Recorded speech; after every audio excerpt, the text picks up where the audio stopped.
কবিগুরু রবীন্দ্রনাথ ঠাকুরের পূজারী একটু নাট্যরূপ দিয়েছি আমি, দেখা যাক কেমন হয়।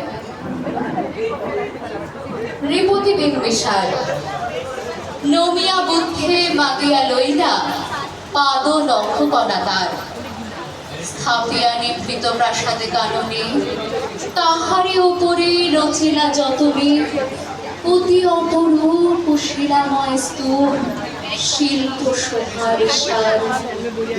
সন্ধ্যাবেলায় শুচিবাস করি রাজবধূ রাজবালা, আসিতেন ফুল সাজায় ডালায় স্তূপ পদগুলি সোনার থালায়, আপনার হাতে দিতেন জ্বালায় কনক প্রদীপ মালা।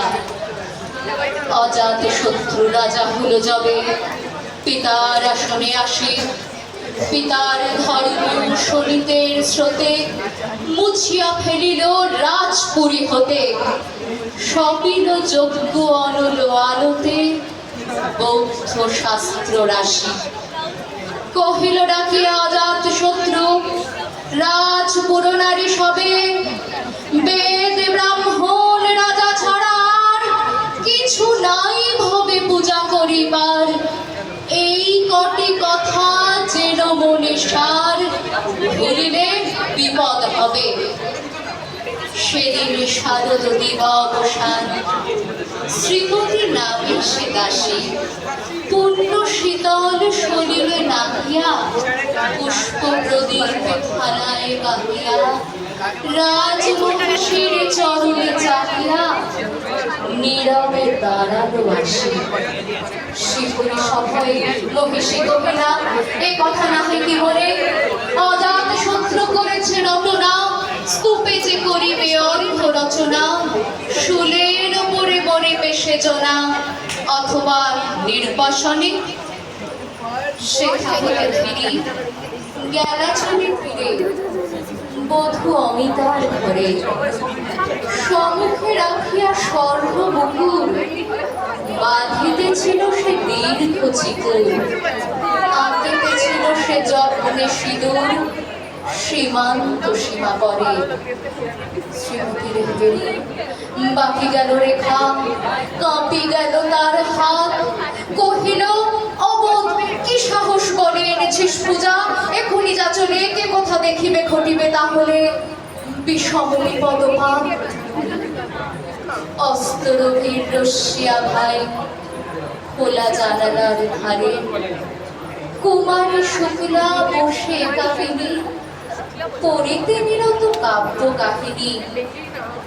চমকে উঠিল শুনে বিনোদিনী, চাহিয়া দেখিল শ্রীমতীর হেরি পক্ষী রাখি ঘুমে দ্রুত পদে গেল কাছে, কফি সাবধানে তার কানে কানে রাজার আদেশ আজি কেনা জানে, এমন করে কি মরণের পানে ছুটিয়া চলিতে আছে। দ্বার খুলে দ্বারে ফিরিল শ্রীমতী লইয়া অর্ঘ থালি। হে পুরবাসিনী সবে ডাকি কয়, হয়েছে প্রভুর পূজার সময়, শুনে ঘরে ঘরে কেহ পায় ভয়, কেহ দেয় তারে গালি।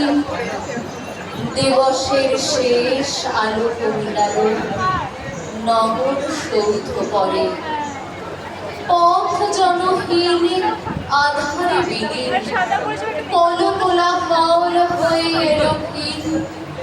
আরতি ঘণ্টা ধ্বনিল প্রাচীন রাজ দেবালয় ঘরে, শারদ নিশির স্বচ্ছ তীরে তারা অগণ্য জলে। সিংহ দুয়ারে বাজিল বিষান, বন্দিরা ঝরে সন্ধ্যার দান, মন্ত্রণা সভা হলো সমাধান।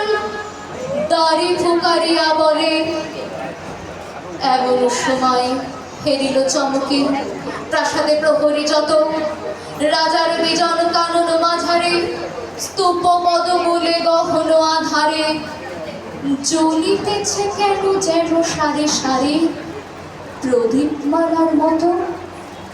মুক্ত কৃপানে পুররক্ষক তখনই ছুটিয়া আসি, শুধালো কে তোরে দুর্মতি মরিবার তরে করিস আরতি মধুর কণ্ঠে শুনিল শ্রীমতী আমি বুদ্ধের দাসী সেদিনই শুভ্র পাষাণ ফলকে পড়িল রক্ত লেখা সেদিনে শারদ স্বচ্ছ নিশীথে প্রাসাদে কাননে নীরবে নিভৃতে স্তূপ পদমূলে নিবিল চকিতে শেষ আরতির শিখা।